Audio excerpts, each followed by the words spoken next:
triunfo en las elecciones de ayer de Evo Morales y el MAS ha sido amplio y categórico. Pero este triunfo es un triunfo político no solo del gobierno y de su partido, sino desde el punto de vista de la consolidación de un nuevo régimen en su conjunto. Podemos decir que al haber logrado más del 62% de los votos a nivel nacional, Evo va a contar en su segundo mandato no solo con una amplia legitimidad popular, expresada en el voto popular, sino también con una asamblea legislativa plurinacional donde controlará probablemente 2/3 de los representantes. Esto le da mayoría en la Cámara de Diputados y en el Senado. Con lo que la aprobación de las leyes y normas que necesita el MAS para seguir avanzando en lo que se ha llamado la transición al nuevo régimen del Estado plurinacional no tendría mayores obstáculos parlamentarios. Desde el punto de vista de lo que refleja la composición de los votos, hay que decir que ha avanzado el MAS manteniendo no solo su antigua supremacía en el área rural, donde sacó entre el 75 y el 80% de la votación, sino también en las ciudades, recuperando parte del voto de sectores de clase media y también ha avanzado notablemente en los departamentos del Oriente, en Santa Cruz, así como en otros que eran bastante hostiles como en Chuquisaca y Tarija. Desde este punto de vista, la gran pregunta es, bueno, ¿significa que en el nuevo mandato Evo Morales va a cumplir sus promesas de radicalizar y avanzar con el programa de cambio? Creemos que no, que como lo ha expresado toda la campaña e inclusive la composición de las listas que el MAS llevó a las elecciones, la estrategia del gobierno va a acentuar la moderación y buscar profundizar los acuerdos y las buenas relaciones con el conjunto de la burguesía. Esto se ha reflejado en que ha sido una campaña completamente anodina desde el punto de vista que no se discutían proyectos de país o con la violencia que hemos visto en otros momentos, sino que los grandes temas nacionales estuvieron completamente fuera del debate. Así todo, Evo Morales ha sacado evidentemente el grueso del voto campesino, indígena, obrero y popular. Porque sigue habiendo expectativas de que la situación de falta de tierras, la situación de precarización laboral, etcétera, tenga algún tipo de respuesta. Máxime cuando no ha habido absolutamente ninguna otra alternativa más a la izquierda que la que el gobierno ha representado. ¿Cómo queda la derecha? La derecha obtuvo en conjunto aproximadamente un 30-35% de los votos. Sin embargo, este voto anti-Evo, fundamentalmente en el oriente y en sectores urbanos, no tiene su correlato en el fortalecimiento de una alternativa política, de una corriente organizada que pueda prepararse para ser la pata derecha del régimen más adelante de disputarle el gobierno al MAS. Hay una crisis de representación política de derecha que no se ha resuelto en estas elecciones. Buena parte de los votos de Manfred Reyes Villa han sido votos prestados por los liderazgos autonomistas de Santa Cruz y otras regiones del Oriente. Y las fuerzas que se presentaban como tercera opción, como la de Doria Medina y Unidad Nacional, un empresario del cemento y de las hamburguesas del occidente del país, de La Paz, no han alcanzado ni una votación considerable, ni una representación parlamentaria, más de 3 o 4 diputados, y su futuro queda veremos. El triunfo del MAS se ha sentado entonces en una mayor moderación desde el punto de vista de sus propuestas políticas, en una lógica de reconciliación, de restablecimiento de buenas relaciones con el empresariado, que ya se inició hace algo más de un año con los pactos que justamente viabilizaron la aprobación de la Constitución y estas nuevas elecciones, y en que en el contexto latinoamericano de turbulencia por la crisis económica internacional, Bolivia ha sido uno de los países menos afectados.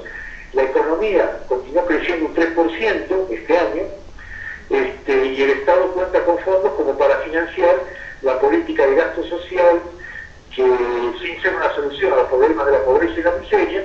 ha sido un paliativo que ha permitido alimentar las expectativas en los sectores obreros y populares más empobrecidos.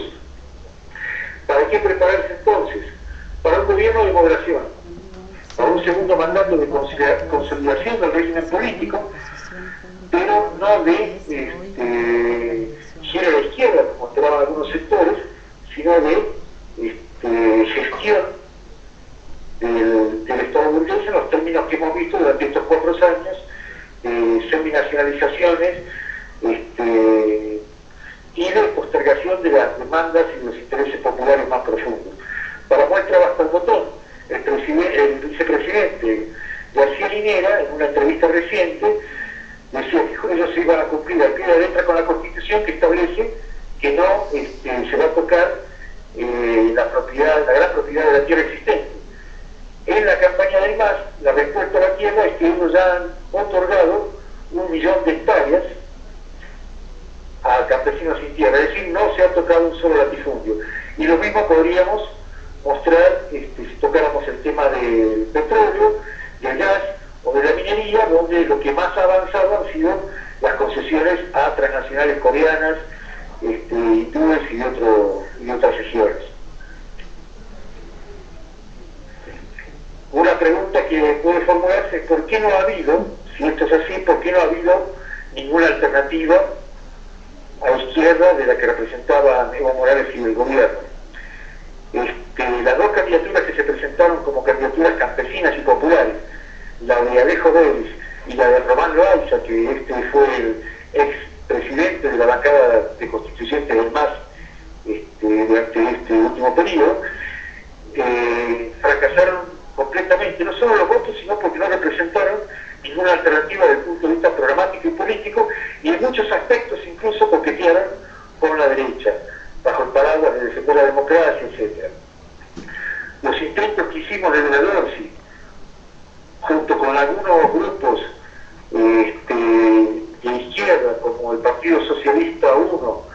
Marcelo Tirada Santa Cruz, y otros, fracasaron por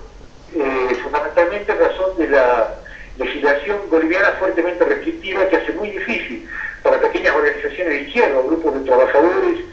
o disidentes campesinos el lograr acceder a la participación electoral. Seguirá estando planteada la tarea de poner en pie una alternativa obrera y socialista que realmente pueda dar respuesta y convertirse en una alternativa de clase frente a los profundos problemas que suscitan en el país y que el programa del MAS quiere enterrar. Entre ellos, el problema de la tierra, el problema de la subsistencia del latifundio y de la opresión de la oligarquía en el oriente, la precarización, los bajísimos salarios, el despotismo de los empresarios, todos problemas que no han encontrado ninguna respuesta ni en los debates electorales y mucho menos en el programa que el gobierno continuará aplicando en este segundo mandato. Si vemos la situación desde lo que significan las elecciones de Bolivia en el marco del Cono Sur,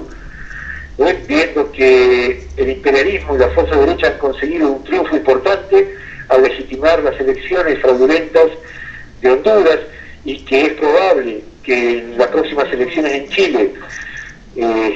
se imponga a Piñera, es decir, la candidatura de derecha, hay que decir que el resultado de las elecciones en Bolivia muestra que es muy difícil para las viejas expresiones de derecha remontarse y capitalizar el descontento con los gobiernos que se presentan como nacionalistas o progresistas, pese a que estos no han dado solución a los problemas estructurales, ¿no? En el próximo periodo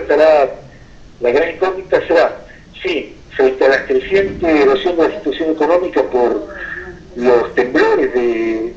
la crisis económica mundial, frente a la presión del imperialismo y de las fuerzas de la oligarquía y del empresariado en nuestra región, el movimiento obrero y popular retoma el sendero de las movilizaciones y por esa vía se van creando comisiones para una alternativa independiente de clase que pueda dar una respuesta de fondo.